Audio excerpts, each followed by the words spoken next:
ವೇದಿಕೆ ಮೇಲಿರುವಂತಹ ಪರಮ ಪೂಜ್ಯರನ್ನ, ನಿರ್ಗಮಿಸಿರುವಂತಹ ಪರಮ ಪೂಜ್ಯರನ್ನ, ಎಲ್ಲ ಮಹನೀಯರನ್ನ ಮೊದಲು ಮಾಡಿಕೊಂಡು ಇಲ್ಲಿ ಕುಳಿತುಕೊಂಡಿರುವಂತಹ ಎಲ್ಲ ನನ್ನ ಶರಣು ತಂದೆ ತಾಯಿಗಳೇ, ನಿಮಗೆಲ್ಲರಿಗೂ ಶರಣಾರ್ಥಿಗಳು. ನೀವೆಲ್ಲ ಅಂತಿರಬೇಕು, ಈ ದೊಡ್ಡ ಸ್ವಾಮಿಗಳು ಮುಗಿತು, ಇನ್ಯಾವ ಸ್ವಾಮಿ ನಂತರ ಈ ಮೊದಲು ಏನು ಮಾತಾಡಿದ್ರಲ್ಲ, ಎಲ್ಲರೂ ನಿಮಗೆ ದೇವ್ರ ಕಾಣಕತ್ತಿದ್ರು. ಈ ಲಾಸ್ಟಿಗೆ ಏನನ್ನ ಕೈ ಮೈಕ್ ಕೊಟ್ಟಾರಲ್ಲ, ದೇವರಾಣಿ ಮಾತಾಡ್ತೀನಿ, ದೇವ್ರ ಕಾಣಕತ್ತೀನಿ ನಿಮಗೆ. ಯಾವಾಗ ನೃತ್ಯ ಮುಗಿಸ್ತಾನ, ಆಚೆ ಮುಗಿಸ್ತಾನ, ಯಾವಾಗ ಮುಂದಿನ ಕಾರ್ಯಕ್ರಮ ಚಾಲು ಆಗ್ತದಂತ ನೀವೆಲ್ಲ ಸೇರಿ ಸುಮ್ಮನೆ ಒಂದು ಸನ್ನಿವೇಶ ಹೇಳ್ತೀನಿ. ಏನ್ ಬಹಳ ದೊಡ್ಡ ಮಾತನಾಡ್ಲಿಕ್ಕೆ ಏನ್ ಬೇಕಿಲ್ಲ. ನಿಮ್ಮ ಭಕ್ತಿ ಎಂತದ್ದಪ್ಪ ಅಂತಂದ್ರೆ, ಈಗಿನ ಕಾಲದೊಳಗೆ ಮನುಷ್ಯರನ್ನ ನಿಲ್ಲಿಸುವುದು ದೊಡ್ಡದ, ದೊಡ್ಡ ದೊಡ್ಡ ವ್ಯಕ್ತಿಗಳನ್ನ ನಿಲ್ಲಿಸುವುದು ದೊಡ್ಡದದ. ನಿಮ್ಮ ಭಕ್ತಿಗೆ ಸಾಕ್ಷಾತ್ ಮಳೆರಾಯನ ನಿಲ್ಸೋಗ್ಬಿಟ್ಟಂದ್ರೆ ನಿಮ್ಮ ಭಕ್ತಿ ಎಂತದಿಲ್ಲ ಅನ್ನೋದು ನೀವು ಗೊತ್ತಿಲ್ಲ. ನೀವು ನಂಬಲ್ಲ, ನಾನು 300 ಕಿಲೋಮೀಟರ್ ಇಂದ ಬರ್ಬೇಕಾದ್ರೆ ನೋಡ್ದೆ, ಆ ಕಡೆ ಎಲ್ಲ ರಬ್ ಮಳೆ ಹೊಡ್ಯಾಕತ್ತದ. ನೀವು ನೋಡಿರ್ಬೇಕಾದ್ರೆ ಆ ಕಡೆ ಬಹಳ ಕೆಟ್ಟ ಮಳೆ ಹೊಡ್ಯಾಕತ್ತದ. ಇಲ್ಲಿ ಬಂದು ನೋಡ್ತೀನಿ, ನಿಮ್ಮ ಊರನ್ನ ಅದೇ ಯೋಚನೆ ಮಾಡಿದ. ದೊಡ್ಡ ಪ್ರಮಾಣದಾಗ ಕಾರ್ಯಕ್ರಮ ಇಟ್ಟುಕೊಂಡಾರ, ನಾಡ ಕಂಡ ಶ್ರೇಷ್ಠ ರಘು ಚರಮೂರ್ತಿಗಳನ್ನ ಕರೀತಾರ. ಇಷ್ಟೆಲ್ಲ ಮಾಡಿದ್ರು ಮಳಿ ಬಂದ್ರೆ ಪಾಪ ಹ್ಯಾಂಗ ಮಾಡ್ತಾವ ಅನ್ಕೊಂತಾನೆ ಬಂದು ನೀವು ನೋಡ್ತೀನಿ, ಒಂದ್ ಹನಿ ಮಾಡಿ ಬರ್ತಾಗ ಈಟ ಬರ್ತದ ಗಪ್ಪ, ಈಟ ಬರ್ತದ ಗಪ್ಪ ಅದ. ಯಾಕೆ ಗಪ್ಪ ಆಗ್ಯದಪ್ಪ ಅಂತ ಬ್ಯಾಟಿ ಒಳಗೆ ಇನ್ನೂ ಕಾರ್ಯಕ್ರಮ ನಡೆಯಾಕತ್ತದ, ಅದಕ್ಕೆ ಗಪ್ಪ ಆಗ್ಯದ.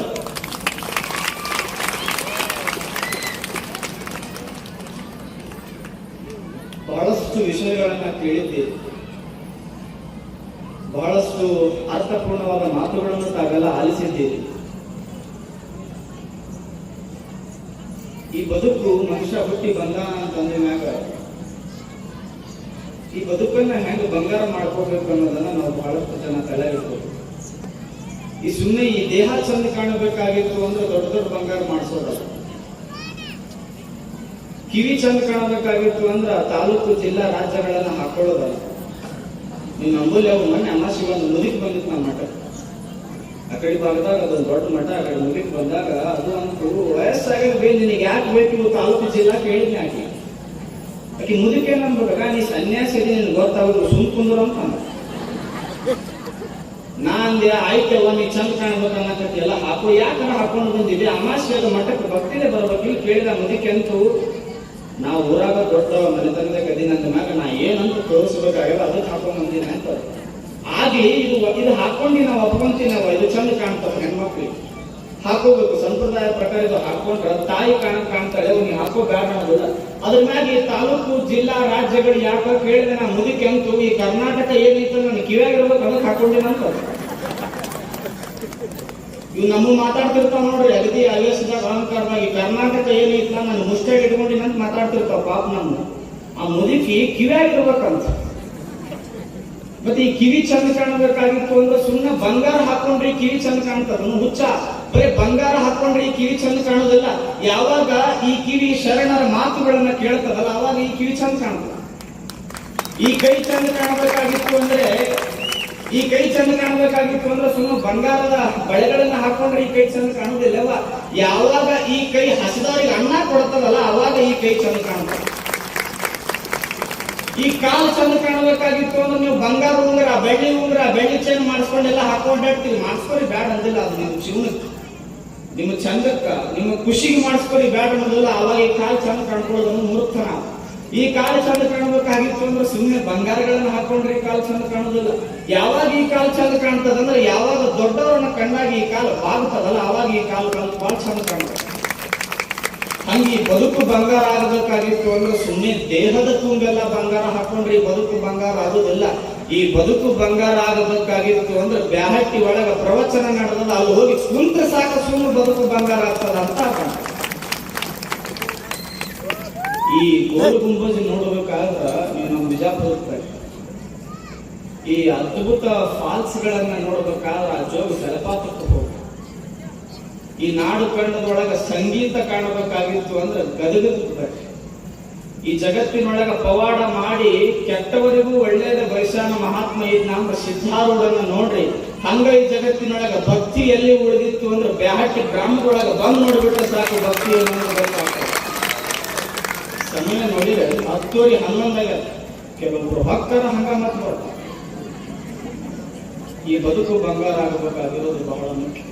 ಒಂದು ಊರಿನೊಳಗೆ ಒಬ್ಬ ಹುಡಿ ಪೂಜಾರಿ ಮಾಡ್ತಿದ್ದವು. ಅವನ ಕೆಲಸ ಏನಂದ್ರೆ ಪೂಜೆ ಮಾಡೋದು ಬರೋದು ಅಷ್ಟೇ. ಒಂದು ದಿನ ರಾತ್ರಿ ಸಂಜೆ 6 ಆಗ್ತದ ಪೂಜಾ ರೂಮ್ ಒಳಗೆ ಹೋಗ್ತಾನ. ಅಲ್ಲಿ ಒಂದು ಹಂದಿ ಮುಳ್ಕೊಂಡಿದ್ದು, ಗುಡಿ ಒಳಗೆ ಹಂದಿ ಮುಳ್ಕೊಂಡಿತ್ತು. ಪೂಜಾರಿಗೆ ಬಹಳ ಆಶ್ಚರ್ಯ ಆಯ್ತು. ಅಲ್ಲ, ಇಡೀ ಜನ ಎಲ್ಲ ಇಲ್ಲಿ ಭಕ್ತಿ ಕ್ಷೇತ್ರ ಅಂತ ನಮಸ್ಕಾರ ಮಾಡಕ್ ಬರ್ತಾರ, ನೀವೆಲ್ಲ ಬಂದಿಲ್ಲ ಮಲ್ಕೋಬಾಡ್ರಪ್ಪ, ನಿಮಗಂತ ದೇವರು ಒಂದು ಸೃಷ್ಟಿ ಮಾಡ್ಯಾನ, ಗಡ್ರಂತ ಸೃಷ್ಟಿ ಮಾಡ್ಯಾನ, ತಿಪ್ಪಿ ಅಂತ ಸೃಷ್ಟಿ ಮಾಡ್ಯಾನ, ಅಲ್ಲಿ ಹೋಗ್ಲಿಲ್ಲ. ಹಂದಿಗಳಂದು ನಾವು ಒಪ್ಕೊಂತೀನಿ ಪೂಜಾರಿ, ನಮಗಾಗಿ ದೇವರು ತಿಪ್ಪಿ ಸೃಷ್ಟಿ ಮಾಡ್ಯಾನ, ನಮಗಾಗಿ ದೇವರು ಚರಂಡಿ ಸೃಷ್ಟಿ ಮಾಡ್ಯಾನ, ನಮಗಾಗಿ ದೇವರು ಎಲ್ಲಿ ಹೊಲಸೋದ ಅಲ್ಲಿ ಮಲ್ಕೋ ಅಂತ ಅಂದಾನ ಎಲ್ಲಿ ಅನ್ನೋದಿಲ್ಲ.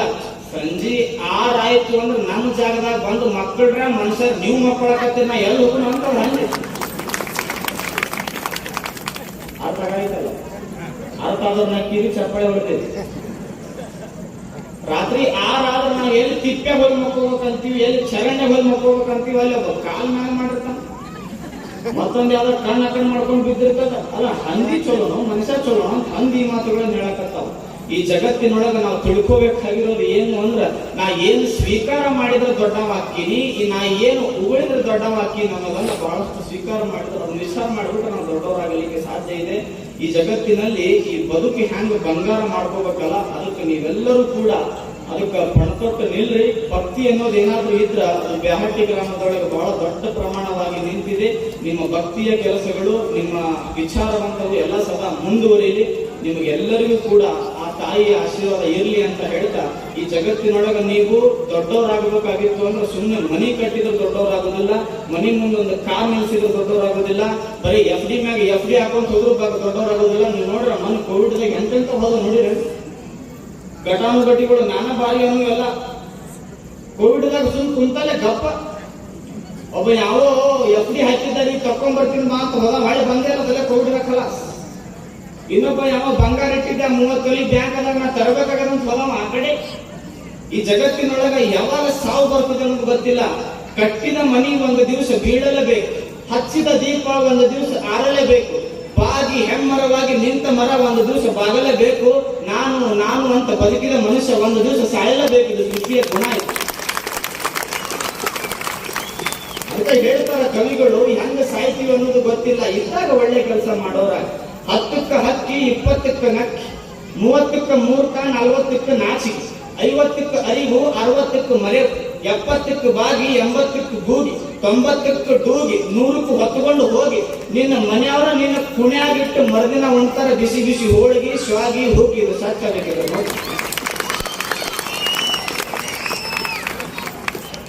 ಉಣ್ತಾರಿಲ್ಲ, ಆ ದೈದಂತ ಹಾಕೋತೀವಿ, ಆ ಶಿವಗಣರಾಧನೆ ಅಂತ ಮಾಡ್ತೀವಿ. ಅವನ ಹೆಸರು ಮ್ಯಾಗ ಪಾಪ ಬಹಳ ಚಲೋ ಕೆಲಸ ಮಾಡ್ತಿದ್ದ, ಅಳುದನ್ನ ಪಾಸ ಭಾರಿ ಮನುಷ್ಯ ರೀ ಜಗತ್ತಿನೊಳಗೆ. ಅವನಂಗೆ ಯಾರಿಗಿಲ್ಲ ಅನ್ನೋದು ಹೋಳಿಗೆ ಸ್ವಲ್ಪ ತುಪ್ಪ ಹಾಕೋದು ಹಂಗ ಮಾಡಿ. ಈ ಜಗತ್ತಿನೊಳಗ ನೀ ಶಾಶ್ವತ ಅಲ್ಲ, ಈ ಜಗತ್ತಿನೊಳಗ ನೀ ಶಾಶ್ವತ ಅಲ್ಲ. ನೀನು ಗಳಿಸಿರುವ ಆಸ್ತಿ ಏನೈತಲ್ಲ ಅದು ಮಕ್ಕಳ ಪಾಲಾಗ್ತದೆ. ನೀ ಏನು ಬಂಗಾರ ಹಾಕೊಂಡು ಮೆರೆದಾಡಕತ್ತಿ ಅದು ಮುಂದೆ ಕೂತ ಅಳೋರ ಪಾಲಾಗತ್ತೆ. ಯವ್ವ, ನೀನು ಮನಿ ಮ್ಯಾಗ ಮನಿ ಏನ ಕಟ್ಟಿ ಅಲ್ಲದೇನು ಯಾರೋ ಪಾಲಾಗತ್ತ. FD ಮೇಲೆ FD ಹಾಕಿ ಅದು ಯಾರ ಮ್ಯಾಗ ನಾಮಿನಿ ಮಾಡಿರ್ತೀಯಲ್ಲ ಅವ್ರ ಪಾಲಾಗತ್ತ. ಇಷ್ಟೆಲ್ಲ ಬರೀ ಮಂದಿ ಪಾಲಲ್ಲ ಮುಖ್ಯ. ನಂದೇನು ಅಂತ ಕೇಳಿದ್ರೆ, ಇದ್ದಾಗ ಏನು ಪುಣ್ಯದ ಕೆಲಸಗಳನ್ನ ಮಾಡಿರ್ತೀಯಲ್ಲ ಅದು ಮಾತ್ರ ನಿನ್ನ ಪಾಲಾಗತ್ತ. ಒಳ್ಳೆ ಕೆಲಸ ಮಾಡುವಂತವ್ರು ನೀವೆಲ್ಲ ಆಗ್ರಿ.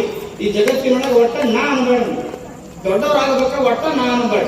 ಎಷ್ಟು ಶಾಣೆ ಅದ್ರ ನೀವು ಭಕ್ತರು ಅಂದ್ರೆ, ಇಲ್ಲಿ ಸಾಕಷ್ಟು ಪರಮ ಪೂಜ್ಯರು ವೇದಿಕೆ ಮ್ಯಾಗ ಕುಂತಿರ್ತಾರ, ಬರ್ತೀರಿ, ಚಲೋ ಚಲೋ ಬಟ್ಟೆ ಹಾಕೊಂಡಿರ್ತೀರಿ. ಅವ್ರು ಕೇಳ್ತಾರೆ ನಿಮ್ಗೆ ಯಾಕೆ ಚಂದ ಕಾಣಕತ್ತೀಯಲ್ಲ, ಎಲ್ಲಿ ಬಂದಿವಿ ಅಂತ ಕೇಳಿದ ಹೆಂಗ ಅನ್ಸಿ ಬರ್ತಾರ. ಕೊಳ್ಳಾಗ ಬಂಗಾರ ಹಾಕೊಂಡಿರ್ತೀರಿ, ಇಲ್ಲಿ ಕಿವಾಗೆಲ್ಲ ಬಂಗಾರ ಹಾಕೊಂಡಿರ್ತೀರಿ. ಇವರೆಲ್ಲ ಪಾಪ ಒಳ್ಳೆ ಒಳ್ಳೆ ಸೂಟು ಬೂಟುಗಳನ್ನ ಎಲ್ಲ ಹಾಕೊಂಡು ಬಂದಾಗ ಎಷ್ಟು ಚಂದ ಕಾಣಕತ್ತಿ ಅಂತ ಕೇಳಿದಾಗ ಗುರುಗಳಿಗೆ ಏನಂತೀರಿ ಗೊತ್ತೇನು? ಎಲ್ಲ ನಿಮ್ಮ ಆಶೀರ್ವಾದ ಅಂತೆ. ಬಂದ ಉಳಿಸ್ಕೊಟ್ಟಿರಿ,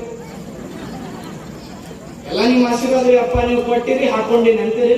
ನಂದ್ ಅನ್ಬೇಡ್ರಿ, ಇದ್ರೊಳಗೆ ನೀವು ಬಹಳ ಶಾಣೆ ಇದ್ರಿ. ನಂದ್ ಅನ್ನೋದು ನೀವು ಗುರುಗಳೆಲ್ಲ ನಿಂದೈತಂತಿ.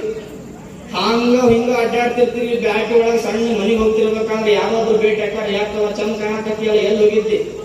ನಂದೇನು ಇಲ್ವೇ, ನೀ ಕೊಟ್ಟಿ ನೀನು ದೋಸ್ತಿ ಮಾಡಿನಂತ ಹಾಕೊಂಡಿನಂತ ದೋಸ್ತರ ಬಾಯಿ ಮುಚ್ಚಿಸ್ಬಿಡ್ಬೇಕು ಇಲ್ಲಿ ಪಾಟ್ನ. ಹಂಗ ಮನೆಗೆ ಹೋಗ್ತೀರಿ, ಅವ್ನು ಕುಂತಿರ್ತಾನ ನೋಡಿ ಚೇರ್ ಮಾಡಿ. ಅಲ್ಲ ಮದುವೆ ದಿವಸನು ಇಂಥ ಬಟ್ಟೆ ಹಾಕೊಂಡಿದ್ದಿಲ್ಲ, ಎಲ್ಲಿ ನೀ ಬರೀ ಪ್ರವಚನಕಾರ ಅಂತ ಇಂಥ ಬಟ್ಟೆ ಹಾಕೊಂಡು ಮಂಟಿಯಲ್ಲ ಅಂತ ಕೇಳಿದಾಗ ಗಂಡುಗೆ ಅನ್ಬೇಕು, ನಿನ್ನ ಕೊಳ್ಳಾಗ ನಾ ಯಾವಾಗ ತಾಳಿ ಕಟ್ಸ್ಕೊಂಡಿನಲ್ಲ ಅವಾಗಿಂದ ನನಗೆ ಇಂಥ ಬಟ್ಟೆ ಹಾಕೊಳ್ಳೋ ಪುಣ್ಯ ಸಿಗ್ತದ ಮರೆ, ಎಲ್ಲ ನಿಂದ ಅಂತ ಯಜಮಾನ್ರೆ ನಿಮ್ಮವ್ರ ಅಂತ ನಮ್ಗೆ ಹಾಕೊಂಡಿಸ್ಬಿಡೋರಿ. ಒಳಗ ಹಂಗ ದೇವ್ರ ಕೊಲೆಯಾಗ ಹೋಗ್ತೀರಿ, ದೇವ್ರಿಗೆ ಕೈ ಮುಗಿತೀರಿ, ದೇವ್ರಿಗೆ ಏನ್ ಹೇಳ್ಬೇಕು, ಈ ಬದುಕು ಏನೈತಲ್ಲ ಅಪ್ಪ ಇದೆಲ್ಲ ನೀ ಕೊಟ್ಟ ಭಿಕ್ಷೆ, ನೀ ನನಗೆ ಅಂದ ಕೊಟ್ಟಿ, ಚಂದ ಕೊಟ್ಟಿ, ಐಶ್ವರ್ಯ ಕೊಟ್ಟಿ, ಆಸ್ತಿ ಕೊಟ್ಟಿ, ಅಂತಸ್ತು ಕೊಟ್ಟಿ, ಗೆಳೆಯರನ್ನ ಕೊಟ್ಟಿ, ಒಳ್ಳೆ ಗಂಡನ ಕೊಟ್ಟಿ, ಮನತನ ಕೊಟ್ಟಿ, ಎಲ್ಲ ಕೊಟ್ಟಿ ಅಪ್ಪ, ಇದು ಎಲ್ಲ ನಿಂದು ಅಂತ ದೇವ್ರಿಗೆ ಕೈ ಮುಗಿದು ಅವಂದ ಅಂತ ಒಂದು ಒಳಗ್ ಕುಂತು ಬಿಡೋಕ್ ಬಂದು ಇನ್ನೇನು ಮಕ್ಕೋತಿರ್ತೀವಿ ನೋಡಿ, ಚಂದ ಊಟ ಮಾಡಿ ಪ್ರವಚನ ಮುಗಿಸಿ ಏನು ರಾತ್ರಿ ಮಕ್ಕೋತಿರ್ತೀವಿ, ಆ ಕಡೆ ಈ ಕಡೆ ನೋಡ್ಬೇಕು, ಯಾವ ಇದ್ರೊಳಗೆ ಕತ್ತಿರ್ತದಲ್ಲ ಮನ್ಯಾಗ, ಅವಾಗ ಅನ್ಬೇಕು ಎಲ್ಲ ಸುಳ್ಳ, ಎಲ್ಲ ನಂದೈತೆ ಅನ್ನೋದು ಸುಮ್ಮ ಮಕ್ಕೋಬೇಕಂದ್ರೆ ಒದ್ದಾಡ್ತಂತೀವಿ. ಆ ಕಡೆ ಈ ಕಡೆ ನೋಡ್ಬೇಕು, ಯಾರು ಇರ್ಬಾರ್ದಲ್ಲ, ಎಲ್ಲ ಸುಮ್ಮಂಜ ನನಗೆ ದೇವ್ರು ಚಲೋ ಅಂದ ಹೇಳ್ಕೊಡ್ತಾನ, ನಾ ಚಂದ ಅದಿ, ನಾ ಚಲೋ ಪಟ್ಟಿ ಹಾಕೊಂಡ್ರೆ ಎಲ್ಲಾರ ಮೇಲೆ ಅಂತಾರೆ. ಅದಕ್ಕೆ ಮಗ ಏನು ಗೊತ್ತಿದ್ದಿಲ್ಲ, ನಾನು ಕಟ್ಕೊಂಡಿದ್ದೆ ಶಾಣ್ಯಾಗ ಅನ್ಬೇಕು, ಅವಾಗ ಯಾರು ಇಲ್ಲಾರ್ದ ಆ ಗುರುಗಳಿಗೆ ಸುಮ್ಮ ಹೌದ ಅಂತಂದ್ರೆ ಎಲ್ಲಿ ನಾ ದುಡ್ಡನ್ನ ಹಾಕೋಸ್ ಹಿಂಗ ನನ್ನ ಬೇಕಂದವ ಬಡವ ಸಾಕೆಂದವ ಸಾಹುಕ, ನಂದನ್ನಕ್ ಹೋಗಬೇಡಿ, ಜಗತ್ತಿನೊಳಗೆ ಏನೇ ಬಂದ್ರು ನಂದಿಲ್ರಿಪ್ಪ, ಎಲ್ಲ ನಿಮ್ದು ಅಂದ್ಬಿಟ್ರೆ ಸಾಕು, ಆ ಗ್ರಾಮ ದೇವತೆಯ ಸಾಕ್ಷಾತ್ಕಾರ ನಿಮ್ಗೆ ಆಗಲಿಕ್ಕೆ ಸಾಧ್ಯ ಇದೆ. ಈ ಜಗತ್ತಿನೊಳಗೆ ನಾವು ಯಾವಾಗ ಮೃತ್ಯುವನ್ನ ಪಡಿತೇವೆ ಗೊತ್ತಿಲ್ಲ, ಯಾವಾಗ ಗಪ್ ಆಗ್ತೀವಿ ಗೊತ್ತಿಲ್ಲ.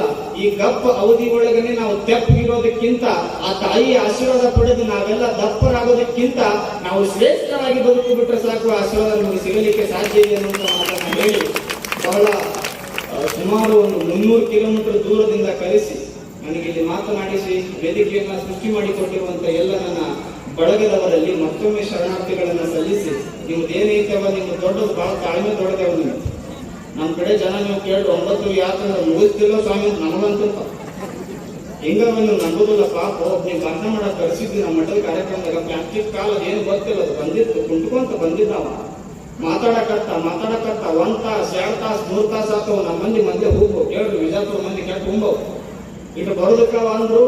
ಒಂದೊಂದು ಮಂದಿ ಎದ್ದು ಅನ್ಕೊಂತ ಯಾಕೆ ಹೇಳ್ತೀವಿ, ಒಬ್ಬರು ಎದ್ದು ಹೋದ್ರು ಅರ್ಧ ಭಾಗ ಎದ್ದು ಹೋಯ್ತು, ಪೂರ್ತಿ ಜನ ಎದ್ದು ಹೋದ್ರು, ನೀವು ಪುಣ್ಯಾಕ ಮುಗಿಸಾವಲ್ಲ ಮಾತಾಡೋದು. ಎಲ್ಲರೂ ಎದ್ದು ಹೋಗೋದಕ್ಕೆ ಐದು ಪಾಪ ನಿರೂಪಕರು ಏನಿದ್ರಲ್ಲ ಅವ್ರು ಬಂದು ಹಿಂಗೆ ಚುಚ್ಚಕತ್ತಾರ ಖಾಲಿ ಚುಚ್ತಾರೆ ಇವಾಗ ಚುಚ್ಚದಂಗೆಲ್ಲ ಹೆಚ್ಚು ಮಾತಾಡಕ.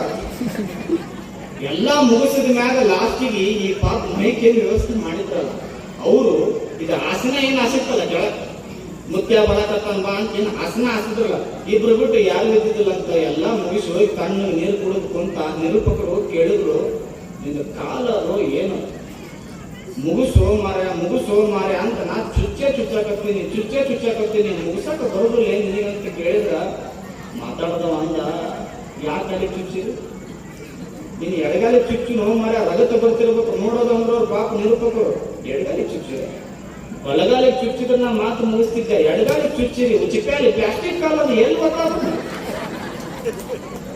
ನೀ ಪ್ಲಾಸ್ಟಿಕ್ ಕಾಲಿಗೆ ಚುಚ್ಚಿ ನನಗೆ ಎಲ್ಲಿ ಗೊತ್ತಾಗ್ತದ, ನಾ ಹಂಗ ಚಂದ ಮಂದಿ ಕಂಡಿತ್ತು ಮೈಕ್ ಚಲೋ ಇದ್ದು ಅದಕ್ಕೆ ಕಟ್ಟದೆ ಅನ್ನ ನಂದು ಪ್ಲಾಸ್ಟಿಕ್ ಕಾಲಿ ಅವ 2 ಚಲೋ ಅದಾವ, 2 ಕಾಲ ಚಲೋ ಅದಾವು. ಆ ಸನ್ನಿವೇಶ ಬರುವುದಕ್ಕಿಂತ ಮುಂಚೆ ದೇವ್ರ ಚಲೋ ಕಣ್ಣು ಕೊಟ್ಟಾನ, ಚಲೋ ನೋಡ್ರಿ, ದೇವ್ರು ಚಲೋ ಒಂದು ಬಾಯಿ ಕೊಟ್ಟಾನ, ಚಲೋ ಮಾತಾಡ್ರಿ. ಯಾರು ನಮ್ಮ ಬದುಕಿನೊಳಗೆ ಮುಳ್ಳಾಗಿದ್ದಾರಲ್ಲ ಅವ್ರ ಬದುಕೊಳಗೆ ಸಹ ಹೂ ಇರಲಿ, ಯಾರು ನಮ್ಮ ಅನ್ನದೊಳಗೆ ವಿಷ ಹಾಕಕತ್ತಾರಲ್ಲ ಅವ್ರ ಮನಿ ಒಳಗ ಅಮೃತ ಸುರಿಲಿ, ಯಾರು ನಮ್ಮ ಮನಿ ಬೆಂಕಿ ಹಚ್ಚು ಕೆಲಸ ಮಾಡಲ್ಲ ಸದಾ ಅವ್ರ ಮನ್ಯಾಗ ದೀಪ ಬೆಳಗ್ಲಿ ಅನ್ನೋ ಪ್ರೀತಿ ಮಾತುಗಳು ನೀವು ಮಾಡ್ಬಿಟ್ಟು ನಮಗೆಲ್ಲರಿಗೂ ಆ ಗ್ರಾಮ ದೇವತೆಯ ಆಶೀರ್ವಾದ ಇರಲಿ. ನಿಮ್ಮ ಕೆಲಸ ಕಾರ್ಯಗಳು ಭಕ್ತಿ ಏನಿದೆಯುವ ತಾಯಂದಿರೇ ಸದಾ ಈ ಊರಿನ ಮೇಲೆ ಅಭಿಮಾನ ಪ್ರೀತಿ ಭಕ್ತಿ ಹಿಂಗ ಮುಂದುವರಿಸ್ಕೊಂಡು ಹೋಗ್ರಿ. ನಿಮ್ಗೆಲ್ಲರಿಗೂ ಆ ದೇವರ ಕೃಪೆ ಇರಲಿ ಅಂತ ಹೇಳ್ತಾ, ನಾಲ್ಕು ಮಾತಾಡಿದ್ರು ಯಾವ ಮಾಡಕ್ಕೆ ಕೊಟ್ಟು ಇಷ್ಟು ಜನ ತಾಳ್ಮೆಯಿಂದ ಸೇರಿರಲ್ಲ, ನಿಮ್ಮ ತಾಳ್ಮೆಗೆ ನಾನು ಮತ್ತೊಮ್ಮೆ ಶರಣಾರ್ಥಿಯನ್ನು ಸಲ್ಲಿಸಿ ನನ್ನ ಮಾತನ್ನು